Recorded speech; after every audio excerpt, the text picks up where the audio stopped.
Good day, ladies and gentlemen. Welcome to Share the Codes, the Impact Series. We are live at the Johannesburg Business School within the heart of Auckland Park.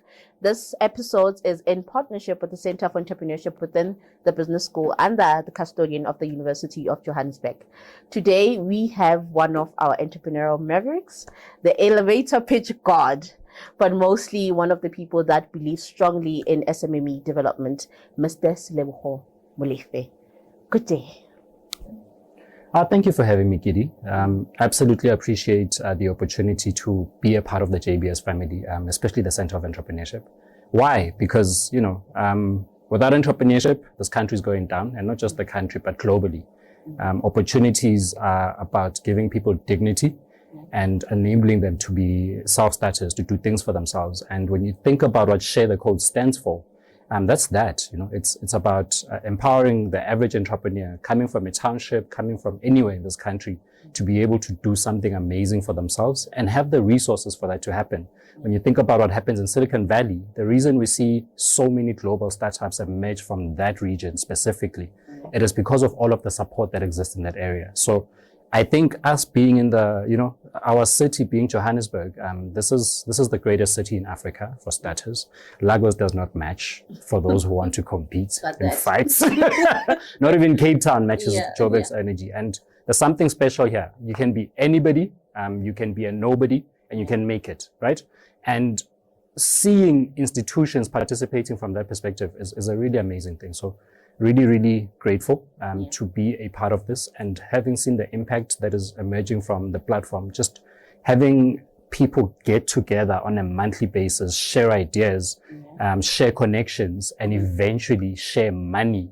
Then we doing something right as community, practicing or rather leveraging the spirit of Ubuntu, because that's ultimately what it's about. It's about a culture of collaboration and helping each other and making sure that we're contributing to each other's success as a community. And those are African principles pretty much.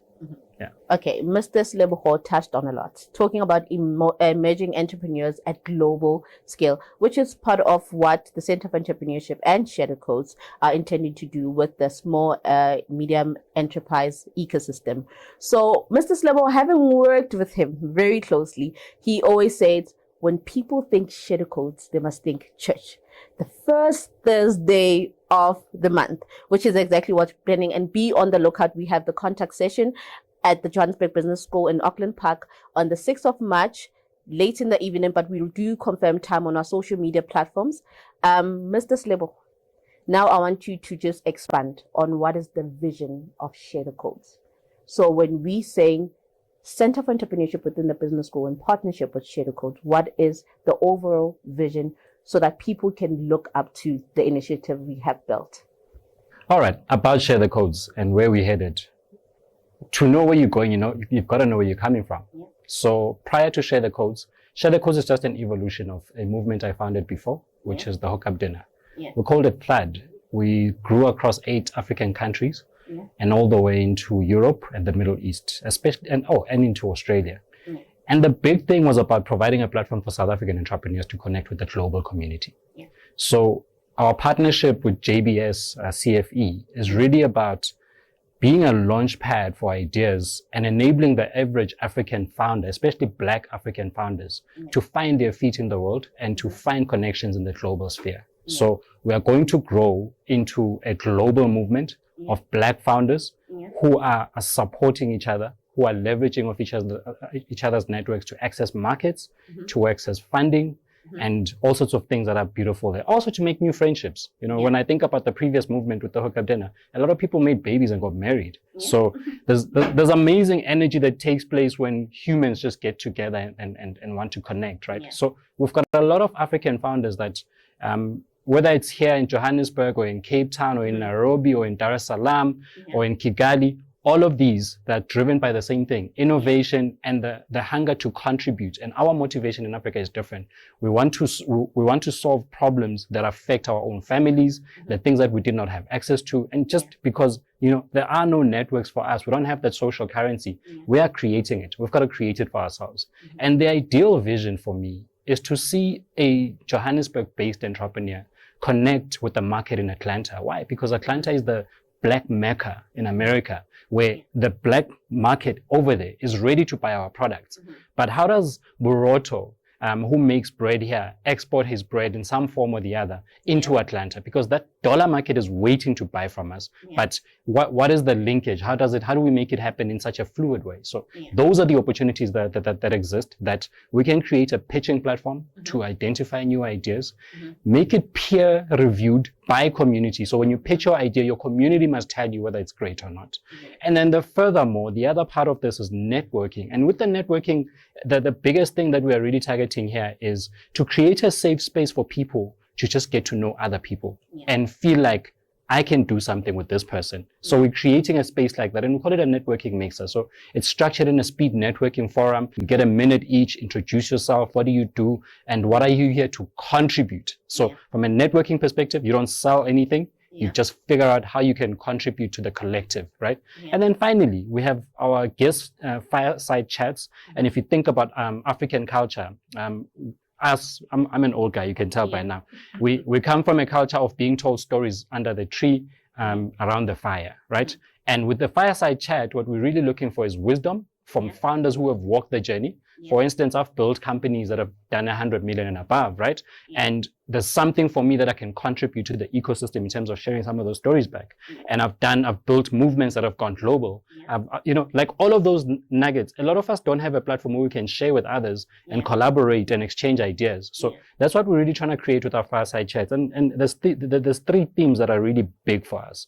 One is the Black Founder series, where we target the average Black founder who's made 100 million rand and above. Why? Because we must make it really possible. We must make it tangible. You must know that people who look like you, who are around you, are able to do these things, and therefore it's possible for you. And then the other one is the class of 2012 all the way to 2022. Why? Because the founders that emerged in the South African ecosystem and that we are seeing, there's a lot of black entrepreneurs who are doing really amazing work and who have grown. I mean, I can make examples of Tsepo Jean Maker, who's got a premium shop in Hyde Park, or Letabo Mokwena with Walk Fresh, who cleans sneakers and has got stores across the country. Or you think of Skinny Spoo Socks, who's currently in Hollywood with his socks. Simple ideas that can really go global. Somebody was creating a cheat sheet for people who don't know how to cook. And she went global. Awards, TV shows, brand partnerships. When you think about that, it's just the power of community getting together and figuring out how do we help each other grow. And everybody else will come to the party. And this is why institution matters so much. When you think about the role of JBS and the Center of Entrepreneurship, and centers similar to this in the ecosystem, it's hard for players like myself to make magic happen if you don't have a plug from the other side. These worlds have got to meet together. And when the rest of the ecosystem sees that there's a match or a marriage between the knowledge creating community and the creativity community of entrepreneurs who actually create stuff, it makes it easy for capital. So for private sector, for corporations who are focusing on investing in black programs, that this is one of the places where, or this is one of the communities that they must invest in, because everybody is looking for a bankable pipeline. And in South Africa, it's really hard to come by. So there's two types. There's startups you bet on. This is where the venture capital market tries to get in and assist in whatever form. But it's hard in South Africa because finding a startup that you can bet on that can become a unicorn and go global, that's like looking for a needle in a haystack, right? But you bank on SMEs. So we want to create a bankable pipeline of micro, small, and medium ventures that can go global with their products. And there's a lot of those that exist around us. And there's so much magic that can happen. And it's been proven from a research point of view that majority of jobs are created by the micro and small business sector. So if you empower those, you're empowering communities at a global scale, because we've got similar problems across. Selebogo has touched on the juice of entrepreneurship. We're talking networking, crowdfunding, market linkages, corporate funding, and also the power and the nitty-gritty of what we do during share codes, fireside chats, networking, and he's also going to expand on that. But as a person that has been part of the project team, I've seen an experience at high level. Now we're seeing entrepreneurs being given the time for speed networking. This is where we build confidence for entrepreneurs to engage within different sectors, different industries, and we have the last part of the session, which is the elevator pitch. Like I said, he's the elevator pitch god, right? So now we have two umbrellas. We have Center for Entrepreneurship, which is the center that is equipping and upskilling our entrepreneurs through different programs. We have different programs within the ideation phase.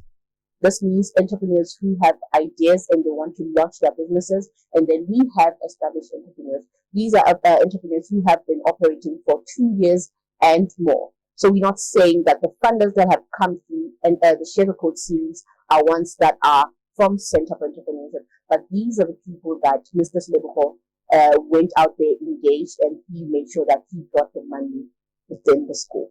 So he's going to expand on the experience because we also touched on one of our beneficiaries, Mr. Refile, founder of Barocho Bakery, one of the greatest highlights of the Share Code series, because we wanted to give him a certain amount of money from Share Code. But during the elevator pitch, we had corporates who decided to crowdfund. Mr. Selebogo, please expand on that experience. This was one of our highlights because we expected to give a certain amount. However, it increased with more thousands and thousands. Please also touch on the power of elevator pitch and also engage on the crowdfunding subjects. When you think about crowdfunding, that's just a stock poll that went to private school. Yeah. And when you think about Africans, we've always done stockpiling. Yeah. So we've always done crowdfunding. We know what it is. Yeah.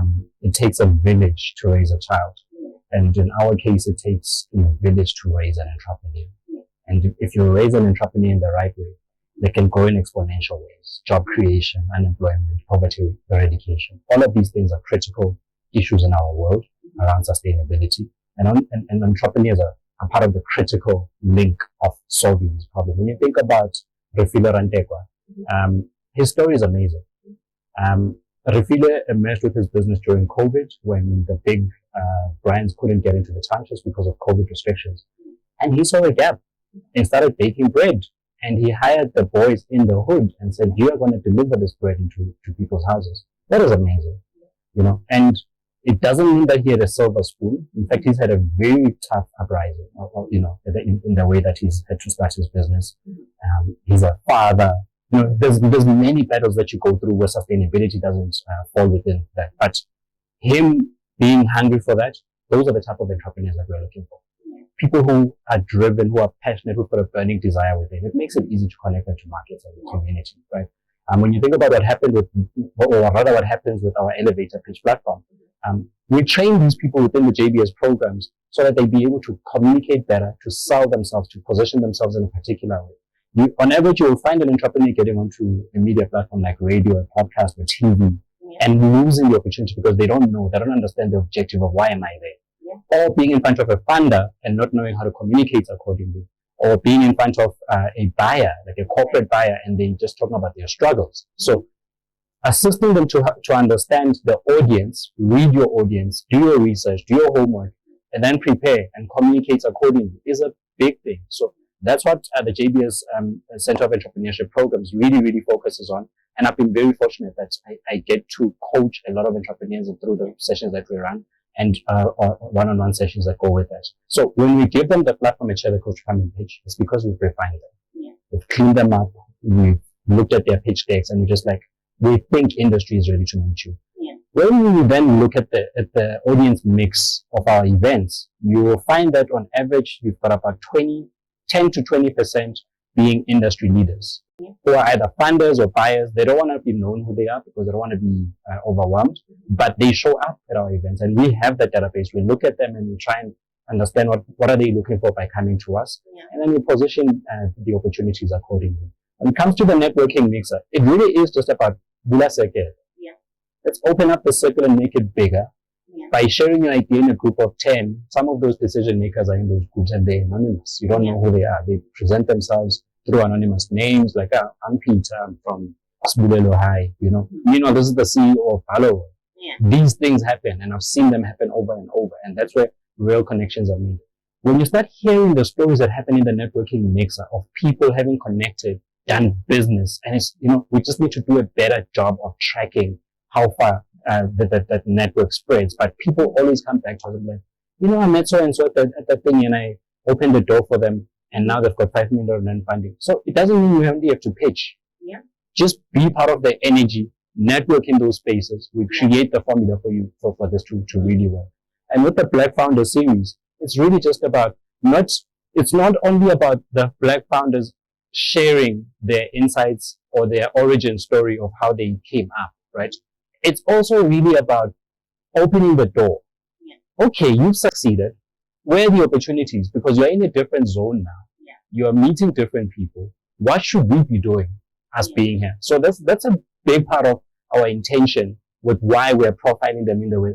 We're literally building a bank of entrepreneurs who are ready to pay back or to give back into community.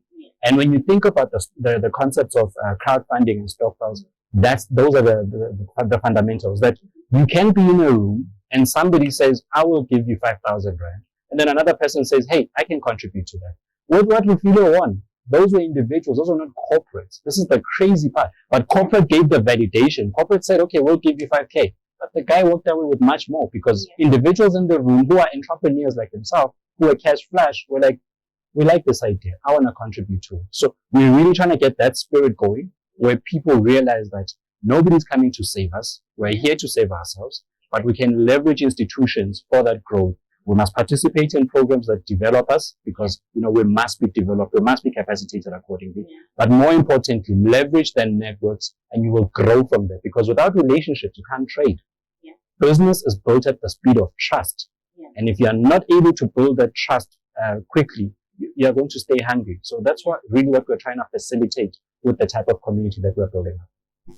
That was one insightful comment and statement made by Mr. Selebogo. So, Mr. Selebogo, I want us to touch on entrepreneurship, expanding the entrepreneurial spectrum, especially for our SMEs. How do they emerge at a global scale? Right? I want you to touch on and also give tiny bits of advices to our entrepreneurs that this is who you are. You're in Johannesburg. How do you now expand? How do you trade beyond the boundaries of South Africa? All right. So networking is about that, right? It's about growth. It's about moving beyond the comfort zone. Entrepreneurship forces you to get out of the comfort zone. I don't know if you guys know, the average Sowetan hasn't left Soweto in the last 10 years. They haven't gone to town. We talk about town, CBD, Joburg. That is crazy to me, So when you talk to the average person about, hey, do you want to go to Cape Town? Hey, do you want to go to Polokwane? Hey, let's go to Harare. You're shocking their system. They're just like, nope, I'm okay here. There's a book, Who Moved My Cheese? And I encourage every entrepreneur to read that book, because it will give you that perspective that in your comfort zone, you're dying. And you need to grow beyond that. My experiences, just based on the adventures of being in African markets, and I travel by road a lot of the time, because I really want to get a feel of the ground and what's happening at a real level. Everybody else, my counterparts, a lot of the time, they're like, I was in Nairobi for a conference. I'm like, okay, so what happened? They were at the Hilton, then they moved from the Hilton, they went to the posh restaurant that is and then they flew back to South Africa. They don't have a real experience of what is happening in that. And that is such a damn shame, because there's so much opportunity on the ground. I think you will have seen, even in South Africa, the people who are able to take advantage of the opportunities that exist within the township economy are not South Africans. It's people coming from outside markets, because they have a different perspective. So we should have the same lens. Like, I will talk about the creative sector and entertainment sector, for example. When you travel across the African continent, you can be in Kigali. I remember the 1 year when I was there, the song was Waichukucha. And Waichukucha is a very old song. I think it was like I think it was 2013 or 2015, right? And we are in a club in Kigali, and that song comes on, and the club goes mad. We're talking about Rwandese people who speak Kiswahili, who know nothing about you, and there's no connection. But there's a cultural connection at a musical level, because music is universal. So South African producers and artists and people who are creating that craft, there's a massive market on the continent, because they consume our content in the same way that we consume American content, right? So I often ask, like, the average artist, I'm like, why aren't you organizing to go and perform in Harare, in Bulawayo? Why are you not in Lusaka? Because they play your music every day, but you're not getting paid for it. Because people can distribute music for free. But if you get booked to go and perform there, They will take care of everything, and Africa is a cash market. Yeah. So that's just an example, like a very small example of what happens beyond our borders. There's a lot of things that we take for granted in South Africa that we have access to that are very easy to get here. Yeah. But the moment you step outside of our borders, you realize that there's a lot of inefficiencies. There's a lot of things that people don't have access to. And, let's just think about the energy dynamics on this continent. Like accessing solar lights that we buy for free at China City is a big thing on that side. And South Africa is one of those markets that are focusing on energy and energy production. So there's a market for a reseller. Never mind having to be too sophisticated or innovative, trying to create this thing and going to a science lab. I'm just talking about buying and selling. Massive opportunity in a different market, whereas at home you're not celebrated, but step out, go into Maseru in Lesotho, you'll be shocked. Get into Gaborone in Botswana, you'll be shocked at what's happening there. Yeah. Get into Luanda in Angola, they're speaking Portuguese. But the moment you guys are connecting at a product and trade level, it becomes so easy to get the conversation going. Those are the little nuances that the market offers out there, because what the market respects is capital and opportunity and having access to particular products that they don't have access to. They're more than willing to do this. And big South African corporations have shown us the way. So we have zero excuse. If you think about MTN taking over the African markets, it's crazy. When you think about ShopRite, they expanded into Nigeria and various markets. And yes, markets are contracting now and stuff, but that is besides the point. It means you can grow into other markets. I'm really excited when I start seeing black South African brands that are emerging, like Legends Baba. They're getting into Namibia, into Botswana. They're setting up stores. Same with Batu. They're setting up stores in SADC markets. There's the Continental Free Trade Agreement that is almost complete in the way that it's being formed. It's similar to the European Union or what we have with the AGOA Act for America. It's just about having a larger pool of countries that you can sell your product into.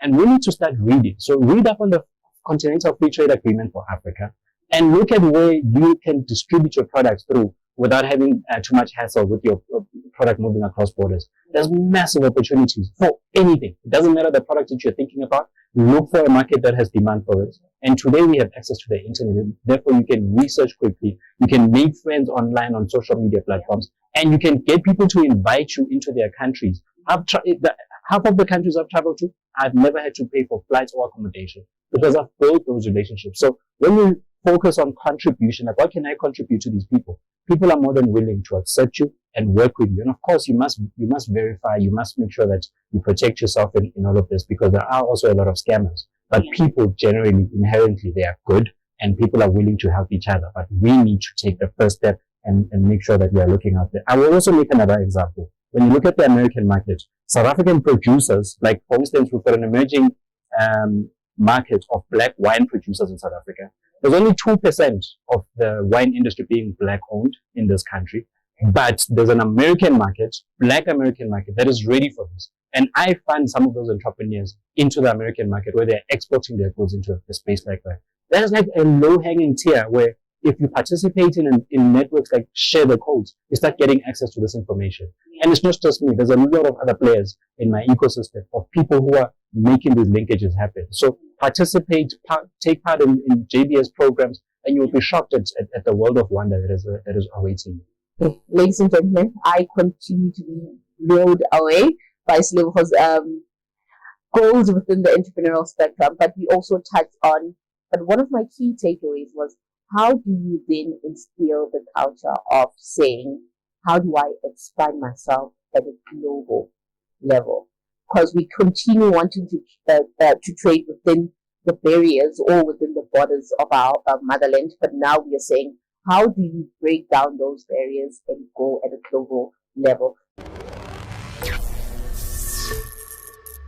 Shadow Code 2025, the first Shadow Code of 2025. What is it that entrepreneurs must expect? What is it that what are the key takeaways they're going to go with and say, you know what, Selebogo, this is what I'm benefiting? I think the question should be, who is coming? What do they do? What have they done? And what are we going to milk from that person? The upcoming event on the 6th of March, I'm super excited. It's in an industry that we all participate in, especially as Black people. It's the funeral industry. But we participate as consumers. We are buying insurance products. We are so invested in seeing the send-off of our loved ones, right? And we don't have enough insights about the business of the funeral industry. So continuing with our theme of the Black Founder series, 100 Million Rand Club and above, we're looking at Mr. Gentle Mashopani. He's the founder and CEO of Funeral Group Funerals. And, you know, in the spirit of the 100 Million Rand Club, he's coming to share his journey about how he's made it in that space. And think about the value chain of any industry. Any sector that you are in, the people burying is only one segment of that. There's the logistics, there's the transport, there's so much that to be done. There's the coffin makers, right? There's embalmers. And what are the opportunities so that the rest of the other people can participate? So 6 March, 6 to 9 p.m., keep it on the law.